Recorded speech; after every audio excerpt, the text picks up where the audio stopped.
Bismillahirrahmanirrahim. Assalamualaikum warahmatullahi wabarakatuh.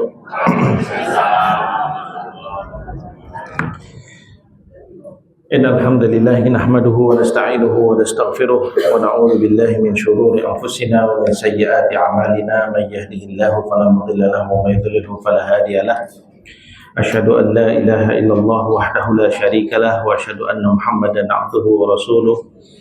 Ballagha ar-risalata wa adda al-amanata wa nasaha al-ummah wa jahada fi sabilillahi haqqa jihadihi hatta atahu al-yaqin. Allahumma salli ala Muhammad wa ala ali Muhammad kama sallaita ala Ibrahim wa ala ali Ibrahim wa barik ala Muhammad wa ala ali Muhammad kama barakta ala Ibrahim wa ala ali Ibrahim fil alamin innaka Hamidum Majid. Rabbi shrah li sadri wa yassir li amri wa hlul 'uqdatam min lisani yafqahu qawli. Rabbana atina fid dunya hasanah wa fil akhirati hasanah wa qina adzabannar. Allahumma 'allimna bima yanfa'una wanfa'na bima 'allamtana warhamna innaka anta arhamur rahimin. Allahumma arinal haqqa haqqan warzuqna ittiba'ah wa arinal batila batila warzuqna ijtinabah. Allahumma inna nas'aluka hubbaka wa hubba kitabika wa hubba man yuhibbuka wa hubba 'amalin yuqarribuna ila hubbik. Allahumma ja'al hubbaka ahabbu ilayna minal ma'il barid 'inda dhama'. Amin ya rabbal alamin. Amma ba'd. Alhamdulillah, para jamaah yang dirahmati oleh Allah Subhanahu wa taala, Bapak dan Ibu-ibu sekalian. Pertama, marilah kita panjatkan syukur kehadirat Allah Subhanahu wa taala bahwa di pagi hari ini kita kembali diberikan taufik oleh Allah Subhanahu wa taala, diizinkan oleh Allah Subhanahu wa taala untuk berkumpul kembali di salah satu rumah Allah ini dalam rangka untuk sama-sama kita ngaji, kita belajar mengkaji tentang bimbingan Al-Quran dan bimbingan hadis Nabi kita Muhammad SAW terkait dengan pengamalan kita dalam dinul Islam, wabil khusus terkait dengan hal-hal yang berkaitan dengan keimanan kita kepada Allah Subhanahu wa ta'ala. Sudah sering kami ingatkan pada jamaah bahwa iman adalah nilai daripada kehidupan kita. Artinya manusia yang hidup tanpa iman adalah manusia yang hidupnya tidak ada gunanya. Ya, tidak ada gunanya. Hidupnya hanya akan mengantarkan dia kepada kesengsaraan akhirat yang sifatnya abadi, tidak membawa manfaat apa-apa.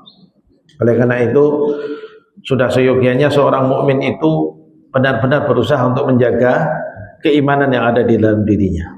Kalau tidak, dia kehilangan nilai hidupnya. Walaupun di dunia mungkin dia menjadi orang yang dianggap penting, orang punya peran penting dan sebagainya. Kalau tidak beriman pada la ilaha illallah, kalau tidak mendasari hidupnya dengan la ilaha illallah, maka hidupnya itu menjadi tidak ada gunanya.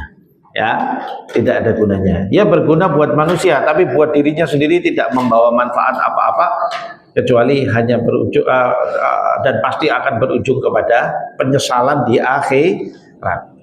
Karena orang hidup kalau nggak punya iman, lalu dia sampai mati dalam keadaan tidak punya iman, atau naudzubillah malah mengimani selain Allah alias musyrik, maka hidupnya pasti sengsara. Di akhirat pasti akan berbawa kepada sengsara. Karena hakikat daripada kehidupan kita itu sebenarnya adalah al-akhirah, kehidupan akhirat. Dunia ini adalah perjalanan yang sifatnya sementara. Makanya Rasulullah Shallallahu Alaihi Wasallam di dalam hadis menyampaikan, Allahumma la aisha illa aishal akhirah. Allahumma la aisha illa aishal akhirah. Ya Allah, sesungguhnya tidak ada kehidupan yang sebenarnya kecuali kehidupan akhirat. Jadi dunia ini hanya sebagai tempat untuk kita sementara di sini, dan kita akan kembali kepada akhirat, yang di sana itu kita akan menjalani kehidupan yang sebenarnya. Karena kehidupan di sana itu adalah kehidupan yang tanpa akhir. Ya, nah, tinggal milih mau hidup enak apa mau hidup sengsara di akhirat. Itu saja, pilihannya ditentukan sekarang di sini. Ya, maka dari itu Allah Subhanahu wa taala menyampaikan pada kita betapa nilai daripada iman itulah, betapa iman itulah yang menjadikan hidup itu akhirnya membawa kepada nilai. Orang punya iman, apapun perbuatan yang dia lakukan, kalau kebaikan maka akan ada pahalanya, membawa manfaat buat dia nanti di akhirat. Tapi kalau orang tidak punya iman, perbuatan kebaikan apapun yang dia lakukan, maka tidak ada gunanya di akhirat, tidak diterima oleh Allah Subhanahu wa taala sebagai amal soleh, sehingga akhiratnya tidak membawa kebaikan apapun untuk akhiratnya, sehingga akhiratnya akan menjadi kosong, tidak punya harapan dalam kehidupan akhiratnya. Naudzubillah min dzalik. Ya, oleh karena itu alhamdulillah, dalam bentuk syukur kita sebagai orang beriman pada Allah Subhanahu wa taala, ya, maka kita isi kehidupan dunia kita ini dengan sarana hal-hal yang membawa kepada kemenangan akhirat, sebagaimana perintah Allah Subhanahu wa taala dalam Al-Qur'an, a'udzubillahi minasyaitonirrajim, ya ayyuhalladzina amanu taqullaha wal tanzur nafsum ma qaddamat lighad wattaqullaha innallaha khabirum bima ta'malun. Wahai orang-orang yang beriman, bertakwalah kalian kepada Allah, dan hendaknya setiap jiwa melihat apa yang akan dia persembahkan kepada Allah di hari esok. Ya, hari esok maksudnya adalah akhirat. Ya, wattaqullah, dan bertakwalah kalian kepada Allah, innallaha khabirum bima ta'malun. Sungguhnya Allah Maha tahu, Maha mengetahui atas apa yang kalian lakukan, atas perbuatan-perbuatan kalian. Jadi perintahnya disuruh bertakwa sama Allah Subhanahu wa taala, lalu menguatkan diri untuk menyiapkan akhirat. Berarti semua isi hidup kita ini diusahakan untuk membawa manfaat akhirat. Pastikan itu. Ya, baik perbuatan besar maupun perbuatan kecil, itu semuanya menjadi sarana untuk menyiapkan diri kepada persembahan akhirat nantinya di hadapan Allah Subhanahu wa taala. Ya, supaya nanti ketika menghadap Allah itu kita membawa bekal yang cukup, yang menjadikan sarana untuk Allah ridho kepada kita, lalu kemudian mengantarkan kita dan mengizinkan kita untuk tinggal di jannahnya yang sudah dia siapkan.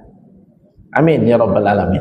Ya, mudah-mudahan Allah memberikan taufik yang kepada kita untuk bisa memenuhi hidup kita ini dalam keimanan dan mempertahankannya dengan sebaik-baiknya. Dan ini perlu sering diingatkan jamaah sekalian, karena tidak sedikit hari-hari ini iman ucul hanya gara-gara untuk kepentingan dunia.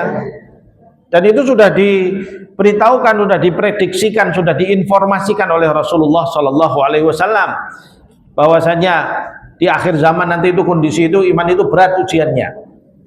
Ya, makanya pesan Rasulullah SAW, badiru bil a'mal, bersegera-segeralah kalian dengan amal soleh, perbanyak amal soleh, isi hidup kalian dengan amal soleh. Badiru bil a'mal, fitanun kaqita'il lailil mudlim. Sungguh nanti datang waktunya penuh dengan fitnah seperti potongan gelapnya malam, kata Rasulullah SAW.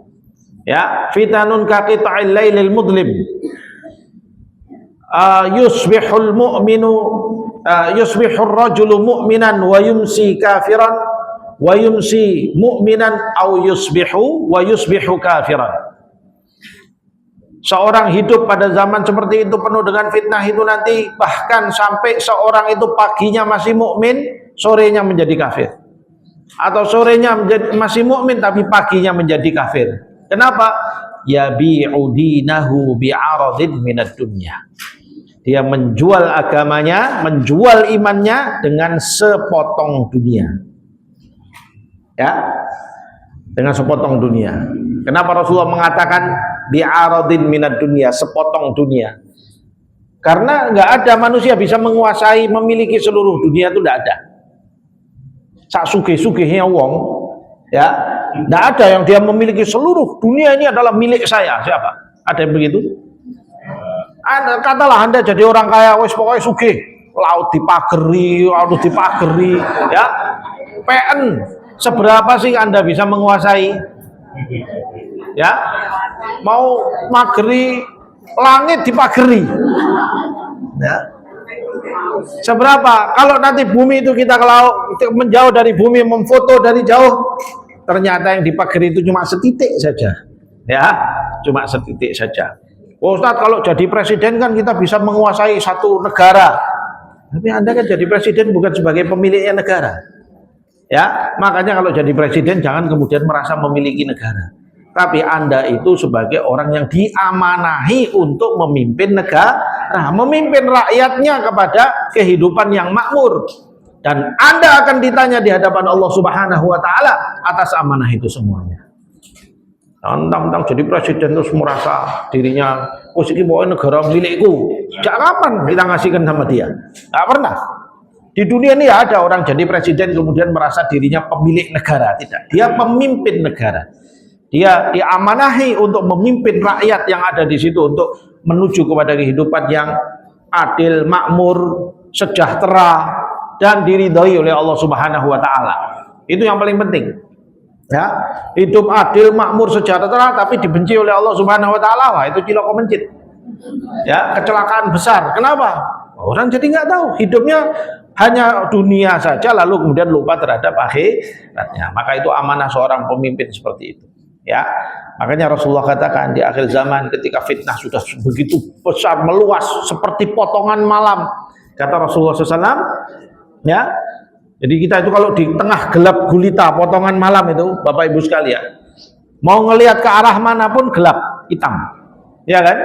Ini umpamanya di masjid ini tiba-tiba dikerukupi, tutup, tidak ada sedikit pun cahaya yang masuk, lampunya dimatikan semuanya, ya, apa yang bisa kita lihat? Nggak ada, gelap, hitam, di mana-mana kita melihat hitam. Itu gambarannya Rasulullah gambarkan tentang beratnya fitnah yang terjadi nanti di suatu hari, ya. Dan mungkin sekarang kita sudah mulai gelap, ya, sudah mulai terasa gelap, di mana banyak sekali kita melihat fitnah-fitnah yang menjadi ujian iman. Bahkan pada sesuap nasi yang kita makan pun ada ujian iman, ya. Sumbernya dari mana, rezekinya dari mana, nyarinya bagaimana, muamalahnya apa, halal atau tidak, ya, semua itu menjadi ujian yang Allah ujikan buat kita semuanya. Oleh karena itu jemaah sekalian, ya, keimanan pada Allah Subhanahu wa taala ini hal yang harus selalu kita ingat-ingatkan supaya betul-betul dipertahankan dengan sebaik-baiknya, jangan sampai kemudian kita kehilangan nilai daripada kehidupan kita. Supaya hidup kita ini berarti menjadi hidup yang benar, hidup yang baik, yang membawa manfaat bagi kehidupan akhirat kita, ya, yang insya Allah akan membawa kepada kedamaian ya di akhirat kita untuk selama-lamanya. Amin ya rabbal alamin. Baik jemaah sekalian, tema kita masih di dalam masalah tauhid dan di dalam masalah hal-hal terkait dengan ketauhidan. Kita dalam buku Kitab Tauhid, ya, bab pertama sudah kita selesaikan, bab kedua sudah mengambil 2 fasal. Kemarin dahulu kita sudah membahas bab kedua ini terkait dengan perbuatan ataupun perkataan yang merusak, ya, menafikan tauhid ataupun merusak tauhid, ya, atau menguranginya. Ya, kita tahu bahwasanya tauhid atau iman pada Allah itu bisa bertambah dan berkurang. Jadi apa saja nih perkataan, perbuatan yang dapat mengurangi atau bahkan kadang-kadang bisa membatalkan daripada iman kita kepada Allah. Ya, naudzubillah min dzalik. Ya. Kemarin di fasal yang pertama, ya, subbab pertama kita sudah membahas tentang orang atau bagaimana apabila orang itu mengaku mengetahui hal-hal gaib. Nah, ini bisa mengurangi iman.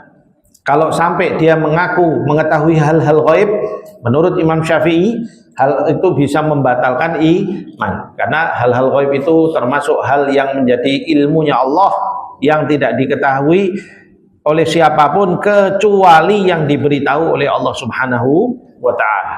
Ya. Jadi nggak boleh ada orang bilang tahu masa depan kita, nanti kamu akan jadi kaya, nanti kamu akan jadi miskin, nanti kamu akan begini, akan begitu dan sebagainya. Itu iddia ilmil ghaib, semuanya berangkatnya daripada bisikan syaitan yang kemudian itu menjadi syarik, ya, sekutu bagi Allah Subhanahu wa taala, karena ilmu ghaib termasuk khususiyahnya Allah Subhanahu wa taala. Yang kedua, kemarin kita bahas tentang sihir, perdukunan dan tilik nasib. Ya, sihir adalah ilmu yang tercela, ilmu yang dibenci oleh Allah, ilmu yang kotor, yang semuanya itu hanya bisa didapati oleh seorang. Untuk bisa mengamalkan sihir itu harus dengan jalur syirik kepada Allah Subhanahu wa taala. Allah turunkan ilmu sihir itu sebagai ujian buat umat manusia, ya, sebagai fitnah, sebagaimana disebutkan oleh Allah dalam surat Al-Baqarah ayat 102. Ya, wa ma yu'allimani min ahadin hatta yaqula innama nahnu fitnatun fala takfur. Ya. Dan ayat itu bercerita tentang Harut dan Marut. Harut dan Marut, bukan Carut dan Marut. Ya, itu Carut Marut kita. Tapi kalau yang Allah ceritakan Harut dan Marut. Harut dan Marut ini dua malaikat yang diturunkan oleh Allah Subhanahu wa taala ke bumi sebagai ujian buat umat manusia. Dia membawa suatu ilmu yang berbahaya sekali, namanya ilmu sihir. Ya, Allah menguji keimanan orang-orang beriman dengan hal ini untuk mengetahui siapa yang masih mau mempertahankan iman saat dia dihadapkan dengan kehebatan atau kengerian daripada ilmu sihir. Ya, makanya setiap kali dia bertemu dengan orang, ya, bertemu dengan manusia atau bertemu dengan jin yang minta belajar ilmu sihir, ya, dua malaikat ini, Harut dan Marut ini, kalau ketemu orang mau belajar, ya, lalu dia akan mengingatkan, kamu tahu kan bahwa ilmu yang saya ajarkan, yang saya mau ajarkan ini adalah fitnah, ujian iman. Ya, fala takfur, maka janganlah kamu kufur kepada Allah. Artinya, kalau kamu maksa mau belajar juga ini saya akan ajarkan, tapi kamu akan terjerumus pada kekafiran. Dari sini para ulama mengatakan ini menjadi dalil bahwa siapapun belajar ilmu sihir hukumnya menjadi kafir. Ya, hukumnya menjadi kafir alias batal imannya. Ya, hati-hati. Ya, belajar ilmu sihir batal imannya. Kenapa? Karena jelas ilmu sihir di situ disebutkan kalian jangan belajar dari aku, mau belajar dari aku, maka janganlah kalian terjerumus pada kekufuran.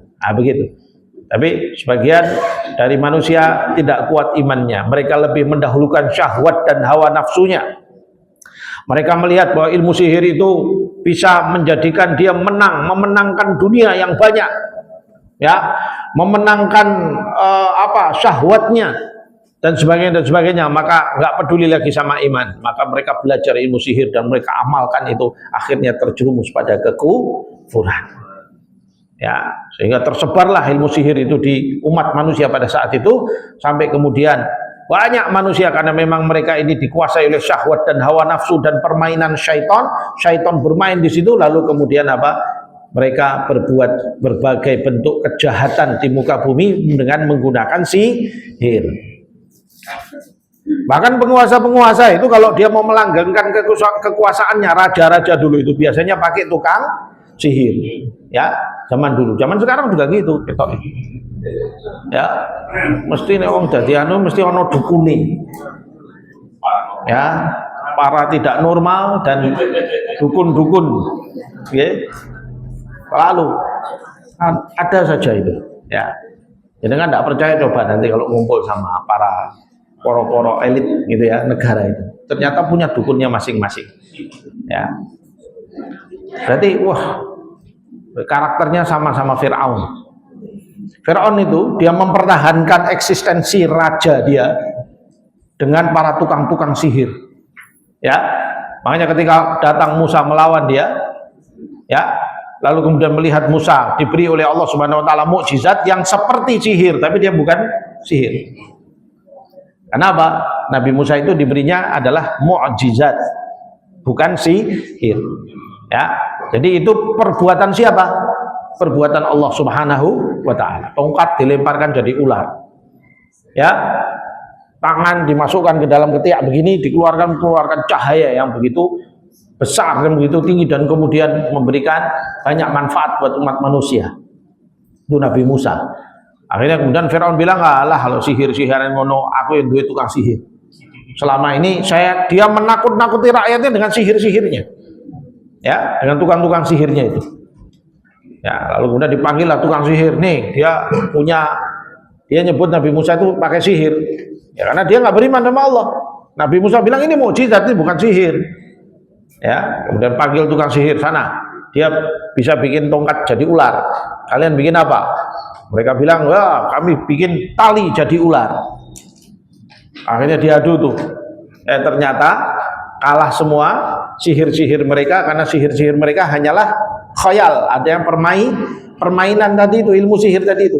Kalah sihir itu dengan mukjizat Allah Subhanahu wa taala. Allah memberikan mukjizat pada nabinya. Ya.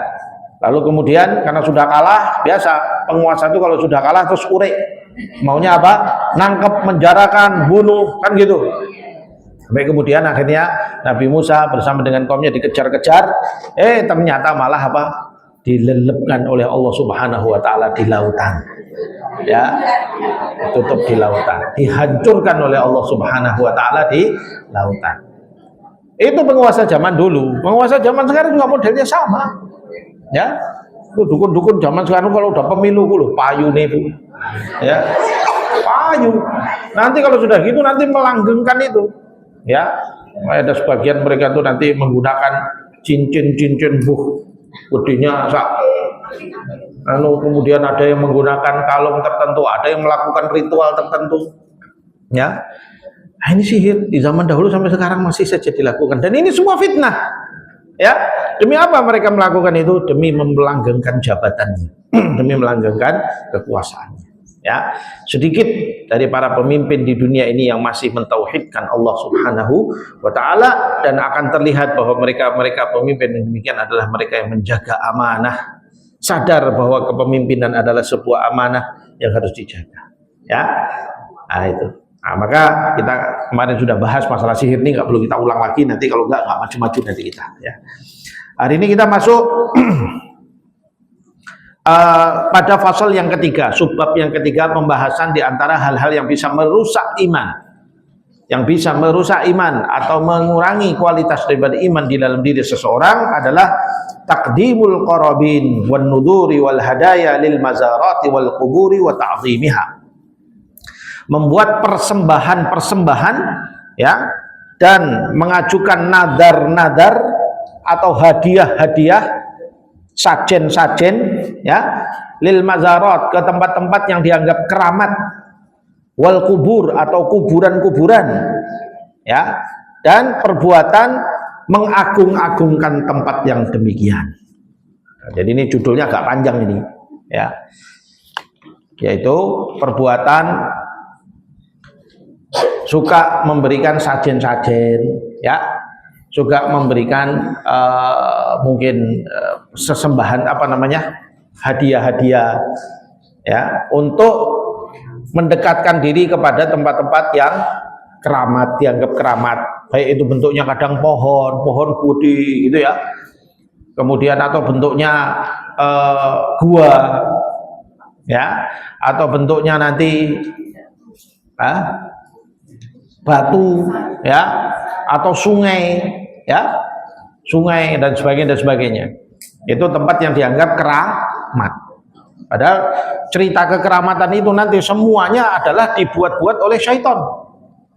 Syaitan itu kalau mau menjerumuskan imannya seorang mukmin menjadi rusak, dia akan membuat cerita yang menakutkan buat manusia, lalu manusia takut dengan itu, lalu kemudian mensyaratkan pada mereka, kalau kamu mau selamat dari ini, kamu harus melakukan ini. Nah, si manusia mau, maka terjadilah kesyirikan.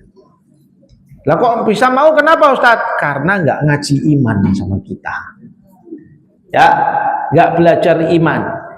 Bahwa rukun iman ke-6 menyebutkan bahwa beriman kepada qadha dan takdirnya Allah. Maka kalau orang punya iman yang kuat terhadap qadha dan takdirnya Allah itu kokoh di dalam dirinya, dia tidak akan berkeyakinan bahwa ada madharat dan manfaat yang dilakukan oleh selain Allah. Ya nggak akan takut diceritain ini, kowe nek rasa jen iki engko gununge meledos. Ya. Kowe nek rasa jen engko apalagi mbah kae ngamuk, ya, ngonek rasa jen. Nah begitu. Kalau orang punya iman, nggak mungkin dia mau ditipu seperti itu. Kenapa? Karena orang punya iman, dia melihatnya dengan basirah iman, bimbingan dari Allah Subhanahu wa taala. Nggak ada gunung meledos, semuanya ketentuan Allah Subhanahu wa taala. Oh enggak, gunung meledos itu karena tekanan dari bawah lava. Iya betul, itu hanya cara yang Allah pilihkan untuk menjadikan gunung itu seperti itu. Terciptanya gunung bagaimana? Karena pergeseran lempengan bumi sehingga kemudian bagian yang lain naik dan sebagainya. Itu caranya Allah yang menjadi bagian daripada sunnatullah dalam kehidupan nyata. Ya. Kalau dalam dunia nyata ini nggak ada sesuatu yang tiba-tiba celing ada begitu, nggak ada. Itu di film-film kartun ada, atau di apa film-film komedi itu ada. Tapi kalau di dunia nyata nggak ada, tiba-tiba celing ada, tiba-tiba hilang. Gunung Merapi tiba-tiba hilang, nanti ada lagi hilang, tidak lagi apa itu? Nggak ada itu seperti itu di dunia nyata. Keluar dari yang namanya sunnatullah dalam kehidupannya. Semua yang ada di alam semesta kehidupan nyata ini ada prosesnya. Bahkan prosesi daripada penciptaan alam semesta ini Allah Subhanahu wa taala jadikan melalui sebuah proses. Ya. Menurut teori yang tampaknya paling dekat dengan Al-Qur'an adalah teori Big Bang. Ledakan besar dari padatnya selalu terjadi ledakan besar, lalu terciptalah planet-planet dan bintang-bintang dan sebagainya yang ada sampai saat ini, yang terus meluas sebagaimana Allah sebutkan, was-samaa rafa'naha wa inna dan langit itu kami ciptakan, wa inna lamusi'un, dan sungguh kami terus memperluasnya. Allah katakan bahwasanya afala ya'lamul ladzina kafaru, apakah orang-orang kafir itu tidak tahu annas samawati wal arda kanata ratqan, bahwasanya langit dan bumi itu tadinya menyatu, fafataqnahuma, kemudian kami pisahkan. Nah, itu prosesnya gimana itu? Tafsirannya itu gimana? Para ulama-ulama kemudian mengaitkannya dengan ilmu pengetahuan dan mengatakan, nah tampaknya yang paling pas penafsiran ini, yang tadinya menyatu kemudian Allah pisahkan, seperti teori Big Bang yang ditemukan oleh beberapa ilmuwan. Ya, tampaknya ini. Nah begitu. Jadi prosesnya ada. Semua, nggak ada tiba-tiba ibu-ibu tiba-tiba punya anak. Loh, dari mana? Wingi gadis hari ini tiba-tiba punya anak 5 gitu, celing tiba-tiba jejer-jejer bayi di rumah, nggak ada, ya, nggak ada, seperti itu nggak ada. Semua akan menjadi ada prosesnya, itu ketentuan, ya. Makanya Allah Subhanahu Wa Taala menjadikan itu namanya sunnatullah. Kalau dalam bahasa ilmu disebut hukum sebab akibat, ya. Hukum sebab akibat, ada sesuatu yang terjadi mengakibatkan pada sesuatu yang lain, dan tapi proses itu terjadi dengan kehendak siapa? Allah Subhanahu wa taala. Itu imannya orang beriman. Ada gempa bumi, Ustaz, ya, gempa bumi terjadi karena kehendaknya Allah. Loh, bukan karena pergeseran lempeng, itu teknis sunnatullahnya, teknisnya begitu, ya. Sama ibu-ibu kalau mau masak nih, mau masak ayam goreng, apa tiba-tiba jadi ayam goreng, kan jangan ke pasar dulu beli ayam, ya kan, kemudian dia nanti dipotong-potong, kemudian nanti dikasih bumbu, kemudian nanti baru digoreng, ya jadilah ayam goreng atau masak apapun. Semua begitu, ada prosesnya, ya. Nah begitulah orang beriman itu. Tapi kalau orang-orang nggak punya iman, dengan mudah untuk kemudian dia diarahkan oleh syaitan untuk meyakini selain Allah Subhanahu wa taala. Naudzubillah min dzalik. Mudah-mudahan Allah jaga kita dari terjerumus kepada perbuatan syirik, ya. Baik. Takdimul qarabin, ya, mempersembahkan persembahan-persembahan dan nadar-nadar di tempat-tempat keramat atau di kuburan-kuburan, atau bersikap mensakralkan tempat-tempat demikian. Nah, ini menjadi sarana mengurangi iman atau bisa membatalkan iman. Hati-hati, ya. Beliau mengatakan, laqad saddan Nabi sallallahu alaihi wasallam kullat turuqil mufdiyati ila syirki wa hadzara minha ghayat at-tahdhiri wa min dzalika mas'alatal quburi. Faqad wada'a ad-dawabit al-waqiyati min ibadatiha wal ghuluwi fi ashabiha wa min dzalik. Sungguh Nabi sallallahu alaihi wasallam telah melakukan telah menahan, ya, telah berupaya untuk menahan dan menutup semua jalan-jalan yang mengarahkan manusia kepada perbuatan syirik, ya. Jadi sarana-sarana yang bisa mengantarkan manusia kepada terjerumus pada perbuatan syirik itu pintunya oleh Nabi SAW sudah ditutup semuanya. Jangan sampai umatnya ini terjerumus kepada kesyirikan, ya. Dan beliau telah banyak memberikan peringatan, ya, dengan tegas terhadap masalah-masalah seperti ini. Di antaranya adalah masalah-masalah terkait dengan kuburan-kuburan. Jadi rotok sensitif ini ngomong ini. Saya tuh rotok ngeri-ngeri sedap. Jangan-jangan nanti habis ini saya di WA orang, tak ngomong jangan gini-gini. Tapi nggak apa-apa, bismillah. Kalau ini kebenaran ya harus disampaikan. Apalagi ini di live ini lagi namanya. Nanti akun di SKS diserbu banyak orang. Yeah. Jadi Rasulullah Shallallahu Alaihi Wasallam telah mengajarkan menutup pintu-pintu potensi syirik. Ya, di antara potensi syirik yang terjadi adalah mengagung-agungkan, mensakral-sakralkan kuburan-kuburan. Karena ini menjadi sarana untuk terjerumus pada perbuatan syirik. Ya. Nah, di antaranya Rasulullah SAW memberikan beberapa kaidah-kaidah ya ataupun pembatasan-pembatasan sebagai berikut. Yang pertama, annahu qad hadzara sallallahu alaihi wasallam minal ghuluwi fil auliya'i was salihin. Bahwa Rasulullah sallallahu alaihi wasallam telah mengingatkan kita dan melarang kita untuk ghulu, berlebih-lebihan di dalam membesar-besarkan para wali-wali ataupun orang-orang soleh. Loh, orang soleh kan baik Ustadz, betul orang soleh itu baik. Wali-wali Allah di muka bumi yaitu orang bertakwa dan beriman dan bertakwa, itu orang baik, betul. Tapi kalau sudah suatu kebaikan itu melebihi batasnya, melampaui batasnya, dia berbalik menjadi tidak baik. Dan itu juga sunnatullah. Gula itu enak enggak? Manis, ya. Tapi kalau sudah berlebihan, rusak. Garam, Bu, masakan kalau nggak pakai garam gimana, Bu? Nggak enak. Tapi kalau jenengan masak, umpamanya kuah sak panci kecil begini, garamnya sekilo dimasukkan semua, apa jadinya, Bu? Rusak. Kalau berlebihan, rusak. Ya, sama. Loh Ustadz, kalau ibadah gimana Ustadz? Iya, ibadah kalau berlebihan juga rusak. Loh, berarti kita nggak boleh banyak sholat. Nanti dulu. Sholatnya kalau berlebihan, melampaui batasnya, itu yang rusak. Gimana? Ya sholat subuh 10 rakaat. Sholat duhur, semangat, tambahi jadi 8 rakaat. Itu kan namanya ghulu, berlebih-lebihan. Bukan lagi jadi sholat, itu bukan lagi menunaikan kewajiban kalau udah begitu. Sholatnya malah jadi nggak sah. Ya, sholatnya malah jadi nggak sah. Sholat maghrib ini kan pergantian antara siang dan malam, tambahi jadi 6 rakaat. Enggak, malah jadi nggak sah sholatnya, menjadi rusak. Apapun kalau dia berlebihan menjadi rusak. Termasuk penghormatan kepada Nabi Muhammad Sallallahu Alaihi Wasallam. Kalau berlebihan menjadi rusak. Ingat kisah yang dikisahkan oleh Abdullah bin Abbas kepada kita tentang awal mula terjadinya kesyirikan.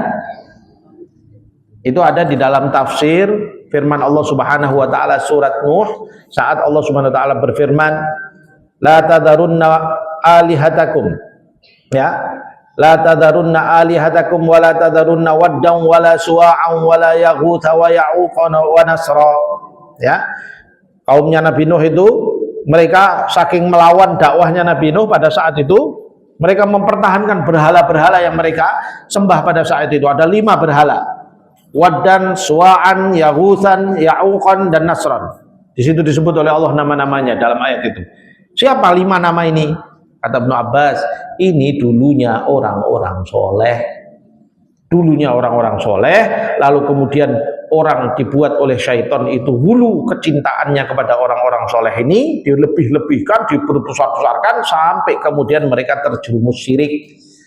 Awalnya orang soleh hidup bersama, lalu kemudian mereka wafat. Setelah wafat, ya ada kesedihan, orang ditinggal orang soleh, baik itu, sedih ditinggal orang soleh, baik. Lalu kemudian mulai syaitan menjebak dengan melakukan supaya orang soleh ini kelihatan hidup terus sama kita, ayo kita bikinkan gambar-gambarnya. Wah, dibuatkan gambar-gambar, pasang di jalan, pasang di rumah, pasang di ruang tamu, pasang di mana-mana. Ini Pak Wadan, ini Pak Suwaan, ini Pak, ya. Wah, ini dulu orang-orang soleh, ini saya sangat cinta kepada dia.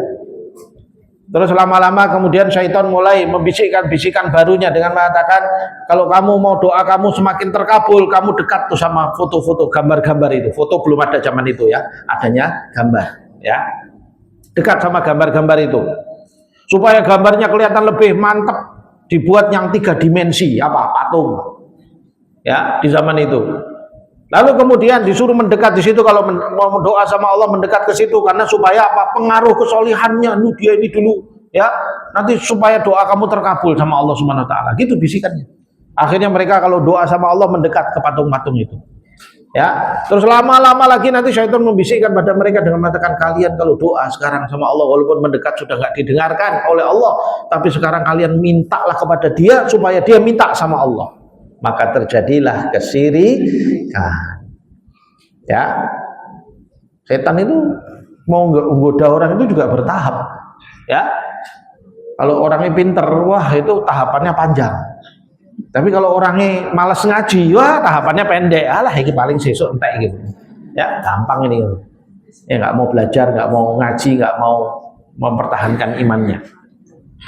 Ya, itu awal mula terjadinya kesyirikan. Ya, berangkat dari hulu, namanya hulu. Hulu itu apa? Bukan ini hulu kalau bahasa Jawa. Tapi hulu itu adalah sesuatu yang berlebihan di dalam apa? Di dalam keyakinan pada sesuatu. Ya, maka dari itu semua hal yang termasuk ke dalam hulu maka dia akan merusak. Nah, di sini beliau mengingatkan bahwa di antara kaidah pertama yang Rasulullah Shallallahu Alaihi Wasallam tutup potensi pintu kesyirikan umat ini adalah hulunya, berlebih-lebihannya terhadap orang-orang soleh. Kata beliau, li'anna dzalika yu'addi ila ibadatihim, karena hulu, berlebih-lebihan kepada orang soleh akan menjerumuskan orang kepada beribadah kepada orang soleh. Seperti kisahnya siapa tadi? Kaumnya Nabi Nuh itu. Ya. Faqala, kemudian di antara hal ini Rasulullah bersabda, iyyakum wal ghuluwa fa innama ahlaka man kana qablakumul ghuluwa. Ya, hadis ini diriwayatkan oleh Imam Ahmad dan Tirmidzi. Rasulullah bersabda, janganlah kalian itu ghulu, janganlah kalian itu berlebih-lebihan, karena sesungguhnya umat-umat sebelum kalian itu hancur dan rusak karena perbuatan ghulu. Ya, karena perbuatan hulu, berlebih-lebihan. Boleh mencintai orang soleh, boleh mencintai Nabi Muhammad SAW, bahkan wajib. Ya, mencintai orang soleh wajib, tapi nggak boleh hulu. Nah, kalau hulu mencintai Rasulullah itu gimana bentuknya, Ustaz? Umpamanya Rasulullah dibilang bahwasanya Rasulullah lah pembawa manfaat dan madharat. Ya, kan ada itu. Kadang hulu berlebih-lebihan, bentuknya sholawatan, tapi isinya kalau kita detail nanti di situ sesungguhnya, di situ disebutkan sungguhnya keselamatan dan manfaat dan madharat kami tergantung pada Anda wahai Rasulullah. Lulu. Ini namanya hulu. Rasulullah nggak pernah ngajar itu. Ya, Rasulullah tidak pernah mengajarkan demikian. Lalu kemudian kita maunya sholawat tapi malah dibisiki oleh syaitan, dijerumuskan ke dalam berlebih-lebihan. Padahal cinta Rasulullah itu wajib, tapi nggak boleh hulu. Sama dengan sholat subuh itu wajib, tapi nggak boleh hulu. Nah, ini perbandingannya ini supaya jenengan mudah untuk paham. Karena kadang-kadang kalau nerangkan hanya soal cinta Rasulullah nggak boleh hulu gini, nanti terus langsung dibalik kayak masa kita nggak boleh mencintai Rasulullah. Yang bilang nggak boleh siapa? Wajib mencintai Rasulullah. Ya, tapi yang nggak boleh adalah hulu. Gimana hulu kepada Rasulullah? Yaitu tadi, ketika meletakkan Rasulullah pada tingkat melebihi dari seorang hamba. Rasulullah itu adalah hambanya Allah, tapi beliau juga kekasihnya Allah. Hamba yang paling dicintai, manusia yang paling dicintai Allah Subhanahu wa taala adalah Muhammad sallallahu alaihi wasallam. Tapi beliau tetap hamba Allah. Ingat ya, jangan melebih-lebihkan. Mengangkat beliau melebihi dari sekadar hamba Allah, seperti orang-orang Kristen yang mengangkat Nabi Isa alaihissalam, melebih-lebihkannya dengan menganggapnya sebagai anaknya Allah, dan ini nanti akan dilarang, hadisnya nanti akan kita baca.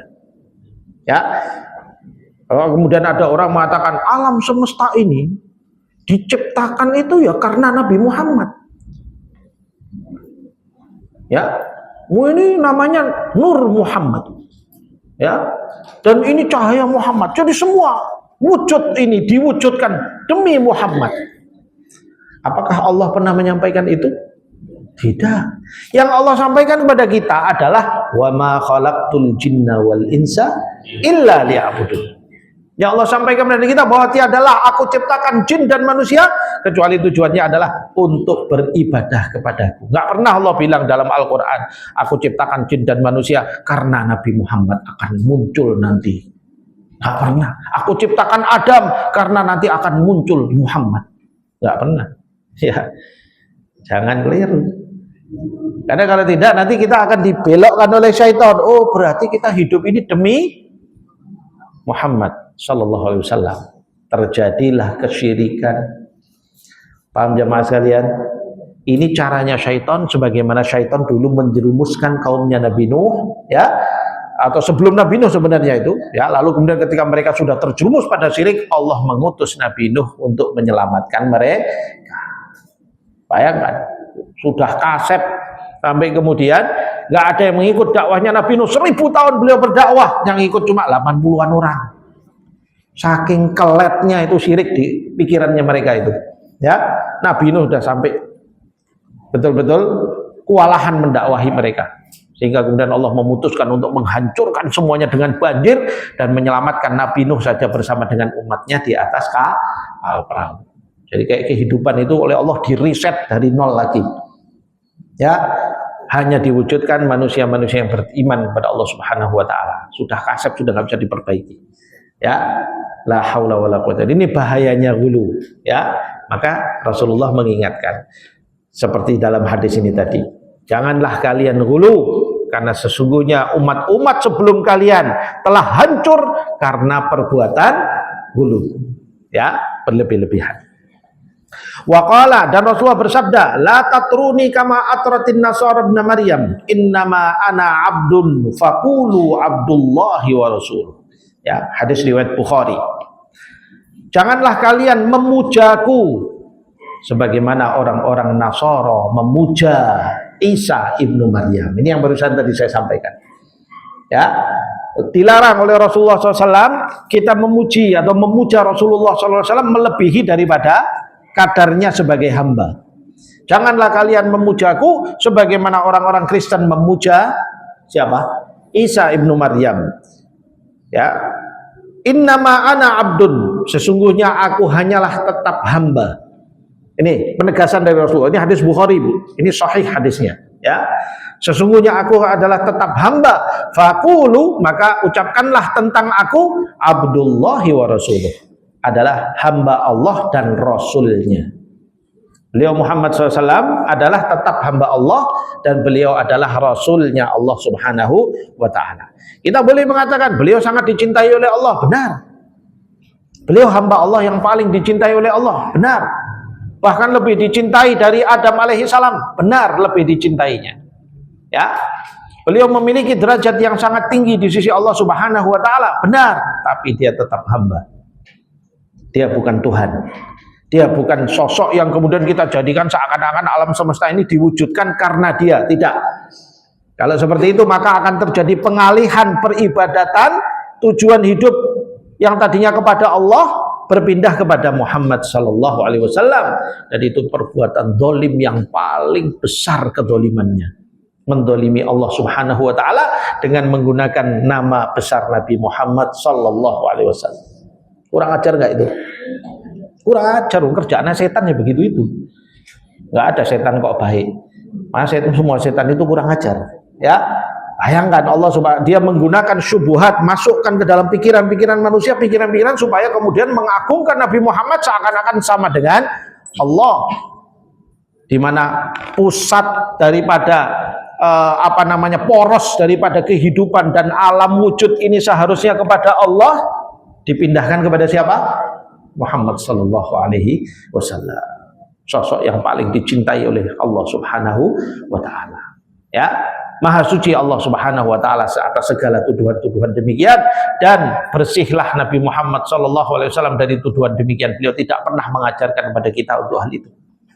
Ya, Cuma ini orang-orang yang membawa syubhat yang demikian ini. Ya, hati-hati ini dengan disebut dengan namanya Nur Muhammad, kayak gitu modelnya keyakinannya. Ya, kita tolak. Kita katakan, oh sorry, kami hidup bukan untuk menyembah Muhammad, tapi kami hidup mengikuti sunnahnya Nabi Muhammad SAW dalam rangka menyembah dan beribadah kepada Allah Subhanahu wa Ta'ala. Ya. Yang kedua, Rasulullah SAW juga mengingatkan wa hadzara sallallahu alaihi wasallam minal bina'i 'alal qubur. Rasulullah juga mengingatkan dan melarang dari membangun-bangun kuburan-kuburan. Nah ini ya. Kenapa kok dalam Islam itu kuburan juga boleh dibangun, ya dikasih apa, dibesar-besarkan ya. Kama rawa Ibnul Hayyaj Al-Asadi qala li Ali bin Abi Thalib radhiyallahu anhu ala ab'atuka ala ma ba'athani alaihi Rasulullah sallallahu alaihi wasallam alla tad'a timthalan illa tamastah wala qabran masyarrafan illa sawaitah. Hadis diriwayatkan oleh Imam Muslim. Hadis ini sahih. Ya. Suatu hari Ali bin Abi Thalib mengutus seorang sahabat untuk dakwah ke suatu daerah yang baru mau didakwahi. Karena di zaman itu banyak orang-orang ya nyembah berhala-berhala, ya masih jauh lah, belum ada Islam. Ya, dia mau mengutus di zaman Khalifah Ali bin Abi Thalib ya pada saat itu yang mau diutus namanya Abul Hayyaj Al-Asadi. Lalu dia meriwayatkan kisah ini di mana ketika dia mau berangkat, biasa mau berangkat dibekali oleh Ali bin Abi Thalib, dipanggil, kamu berangkat sini, saya nasihati kamu, pesanku kepadamu kalau kamu berdakwah ala ab'atuka, sesungguhnya aku memberikan pesan kepadamu sebagaimana Rasulullah pernah mengutusku untuk dakwah dan beliau berpesan kepadaku. Satu, Ali pernah diutus oleh Rasulullah untuk dakwah kemana? Ke Yaman. Ya, pernah disuruh dakwah ke Yaman. Yang memasukkan Islam kaum muslimin di Yaman adalah Ali bin Abi Thalib, juga Mu'ad bin Jabal. Ya. Jadi saat itu pernah diutus oleh Rasul untuk dakwah ke sana. Nah, ketika mau berangkat, Ali itu dipesani oleh Rasulullah, ala ab'atuka ala ma ba'athani alaihi. Ya, sungguh wahai Abul Hayyaj, aku ingin memesankan kepadamu untuk berangkat dakwah ini sebagaimana dulu Rasulullah pernah berpesan padaku saat memerintahkan aku untuk berdakwah. Ya. Apa pesannya? Allah tad'a timsalan illa tamastah. Jangan kau tinggalkan ada patung kecuali pasti kau hancurkan. Karena patung-patung di zaman itu memang disembah, ya, dijadikan sesembahan. Kemudian wala qabran musyarrafan illa sawaitah. Dan jangan kau biarkan ada kuburan yang dibangun, dibesar-besarkan dan dianggap sebagai keramat dan sebagainya, kecuali kau ratakan kembali dengan tanah. Ya, jadi ini termasuk kalau pesan Nabi SAW kepada Ali bin Abi Thalib pada saat itu menjadi pesan penting yang menutup segala potensi terjadinya kesyirikan. Karena orang terjerumus pada syirik ketika mereka melihat patung-patung, ya, kemudian melihat kuburan-kuburan yang besar-besarkan. Wah, itu kan zaman dulu, Ustaz. Zaman sekarang bagaimana? Ya, wah, ibu-ibu semangat sekali kalau jawab. Ya, zaman sekarang juga sama. Ya, nanti dibesar-besarkan, dibuat acara haul-haulan, dibuat acara apa nanti digede-gede, ya. Lalu kemudian orang menganggap datang ke situ, sholat di situ, ya, lalu menganggap bahwa sholat di situ itu lebih baik daripada sholat yang jauh dari tempat itu. Maka diadakan acara ziarah khusus, ya. Loh, ziarah kubur apa tidak boleh? Boleh. Tapi kalau kemudian ada anggapan hulu di dalam kuburan-kubur, pada kuburan-kuburan itu yang jadi masalah. Tadi kita katakan, apa cinta Rasulullah nggak boleh? Boleh, bahkan wajib. Tapi hulu kepada Rasulullah itu yang nggak boleh. Bentuk hulu pada Rasulullah seperti yang tadi kita sebutkan, sudah kita terangkan. Sama dengan kuburan juga seperti itu. Kalau ada kuburan dibesar-besarkan, kemudian dianggap sebagai suci, dianggap sebagai apa dan sebagainya, maka ini namanya apa? Potensi terjerumus pada syirik. Berapa orang saat ini datang ke kuburan yang kemudian menganggap bahwasanya berdoa di tempat kuburan itu lebih afdol, lebih baik, lebih terkabul daripada kalau dia doa di masjid di dekat rumahnya. Ya, kan ada keyakinan seperti itu. Pernah ngelakuin itu? Alah ngaku aja Bu. Aman jahilnya kabeh padha wae. Aman-aman kita sudah, yang penting kita di sini ngaku aja. Ya biar saya gini kok Ustaz. Saya udah enggak. Yang pernah ngelakoni itu pasti membenarkan apa yang saya katakan karena dia pernah merasakan itu. Ya. Oh ada yang manduk-manduk, berarti ada yang pernah ya. Masuk jebakan Pak gitu ya. Ya, jangan diulangi lagi Bu. Ya, jangan diulangi lagi. Karena ini awal coba kisahnya tuh sama. Ya. Tapi ada disclaimer sini yang perlu saya kasih tahu. Tahu disclaimer enggak? Disclaimer itu jangan sampai keliru dipahami. Oh, berarti Ustadz yang datang-datang ke kuburan itu semua musyrik. Saya nggak ngomong gitu loh ya. Saya nggak ngomong gitu loh ya. Ulama membahas tentang hal ini, mereka mengatakan bahwa perbuatan membesar-besarkan kuburan dan menganggap bahwa di kuburan itu punya keramat, punya kekuatan mistik, punya kekuatan afdoliyah dalam doa dan sebagainya adalah potensi mengarahkan kepada syirik. Adapun orang yang melakukan itu, ulama sepakat belum dihukumi syirik. Kecuali kalau sudah jelas-jelas dia melakukan ibadah pada kuburan. Contoh umpamanya dia sujud di kuburan itu. Ya, atau menganggap kuburan itu sebagai Tuhannya, baru kita katakan itu syirik. Tapi kalau hanya sekadar di situ dengan keyakinan seperti hulu tadi itu, di mana dia muta'awil dalam masalah ini, dia keliru di dalam memahaminya, maka kita tidak mengatakan mereka musyrik. Mereka insya Allah mukmin masihan, tapi mereka melakukan perbuatan dosa. Ya, maka tugas kita menasihati mereka. Ya, kalau bisa dinasihati, alhamdulillah. Belum bisa dinasihati, innalillah. Ya, didoakan mudah-mudahan Allah berikan hidayah. Ya, nah, seperti itu. Ini soal kuburan. Soal kadang juga bangunan-bangunan. Ya, ada masjid tertentu yang kemudian tiangnya dianggap sebagai suci. Tempat di mana di situ, wah ini dibangun oleh wali, ini wali itu, ya, yang begini-begini dan sebagainya. Lo walinya nggak tahu apa-apa, walinya orang soleh, masya Allah beliau. Tapi orangnya sudah meninggal, tapi namanya dipakai untuk membesar-besarkan sesuatu. Ya, dan tidak sedikit kedok itu semua hanya kedok, karena tujuan sebenarnya di balik itu adalah untuk fulus. Kullu syai' bifulus yakunu mulus, ya. Semua kalau sudah ada duitnya maka semua akan lancar. Maka tidak sedikit yang kemudian bahkan membuat kuburan palsu, dibuat kuburan itu. Nggak ada orangnya, nggak tahu, bikin cerita ngalor ngidul, kemudian di sini ada ini. Kejadian di beberapa tempat, sampai beberapa kejadian di Jawa Timur dibongkar kuburannya nggak ada apa-apanya. Padahal sudah disembah sekian tahun. Ya, apa gitu? Ya, ternyata sebalik itu semua adalah mengumpulkan uang. Ya, kepentingan dunia, mengorbankan akidah umat untuk kepentingan dunia. Ini orang kalau nggak punya belajar iman, kalau nggak belajar betul iman yang benar, dia akan terjerumus. Dan Rasulullah SAW ternyata sudah mengingatkan kita soal ini. Ya, kuburan-kuburan yang dibangun-bangun jangan dibiarkan. Ya, kama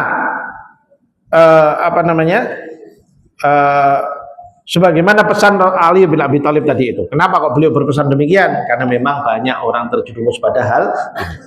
Wanaha an tadjusisiha wal bina'i 'alaiha. Dan Rasulullah SAW juga melarang untuk membangun kuburan, bahkan untuk tadjusis itu memberikan cat putih.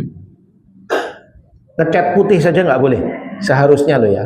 Jadi kuburan orang Islam itu sebagaimana sunnah yang diajarkan oleh Rasulullah SAW itu cuma gundukan tanah saja dikasih nisan 1 atau 2 ya, atas dan bawah sesuai dengan kepentingan.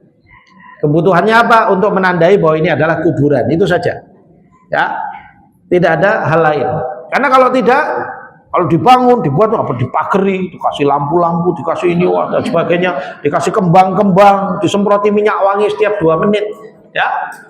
Maka orang akan melihat bahwasanya kuburan ini menjadi kuburan tempat untuk diibadahi. tempat yang dianggap suci, keramat, dianggap apa, disitulah syaitan akan masuk dan kemudian mempermainkan imannya orang yang beriman. Hati-hati ya. Mana tadi? An Jabir radhiyallahu anhu qala naha Rasulullah sallallahu alaihi wasallam an tajsidil qabri. Sampai serak saya ngomong ini. Bismillah. Dari Jabir radhiyallahu anhu bahwa Rasulullah sallallahu alaihi wasallam melarang untuk mewarnai atau mencat kuburan, wa ayyuk ada alaihi, dan melarang untuk duduk di atas kuburan, wa an yubna alaihi binaun, dan melarang untuk membangun bangunan. Makanya kuburan itu nggak usah dibangun-bangun, Bu. Jika ikijing ya, buat apa? Wah, ini biar abadi, Ustaz. Dia abadi sudah wis toh. Enggak usah jenengan gitu kan, dia abadi di situ. Nanti dibangkitkan oleh Allahnya itu bukan dengan kijingnya, tapi dengan ajbud dzanab.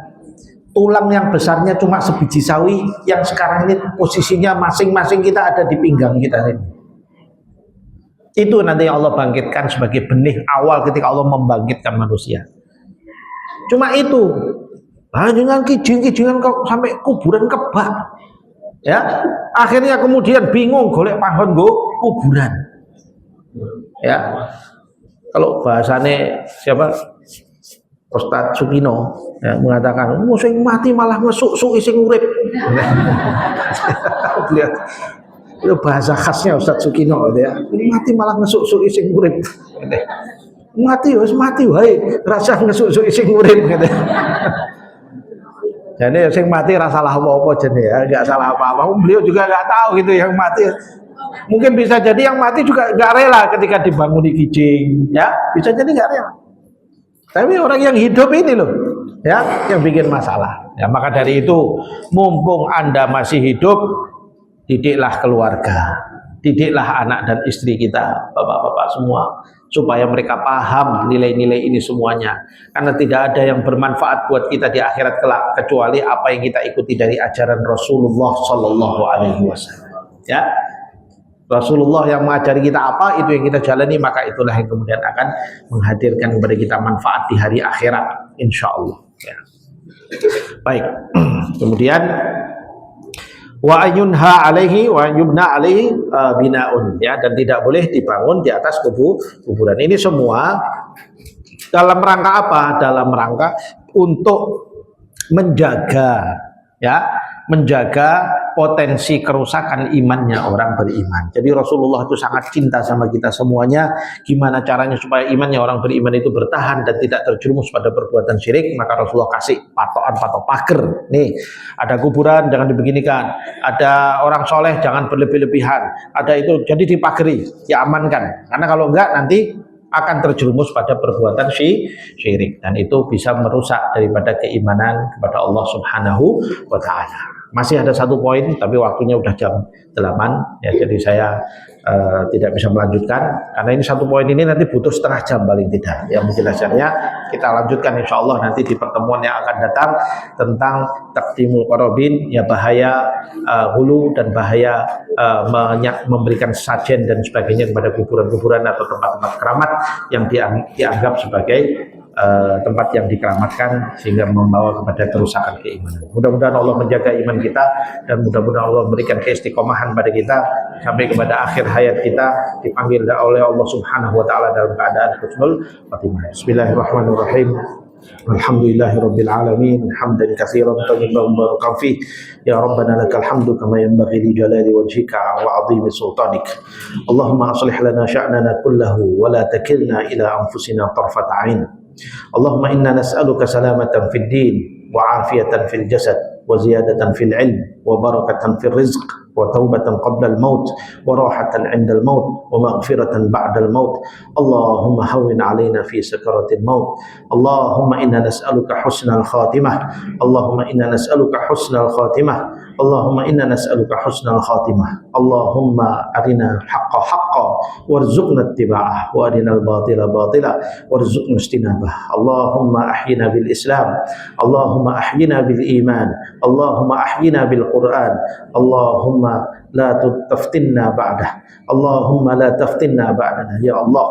Allahumma adina ya Allah. Allah subhanahu ya Allah, berikanlah bimbingan kepada iman kami, jagalah keimanan kami sampai kepada akhir hayat kami, jauhkan kami dari segala gangguan dan syubhat kesyirikan, jauhkan hati kami dari kotoran-kotoran kesyirikan dan dosa-dosa besar yang kami lakukan ya Allah. Jika kami telah melakukannya, segera tegurlah kami, kembalikan kami kepada jalan yang Kau ridhoi, bersihkan kami dari dosa-dosa kami ya Allah. Jagalah kami agar tidak terjerumus kembali kepada dosa-dosa besar, jagalah kami agar tidak terjerumus kepada perbuatan yang Kau murkai dan kesyirikan-kesyirikan. Rabbana atina fid dunya hasanah wa fil akhirati hasanah wa qina adzabannar. Subhana rabbina rabbil izzati amma yasifun wa salamun alal mursalin walhamdulillahi rabbil alamin. Aqulu qawli hadza wa astaghfirullah li wa lakum wa billahi taufiq wal hidayah. Wassalamu alaikum warahmatullahi wabarakatuh.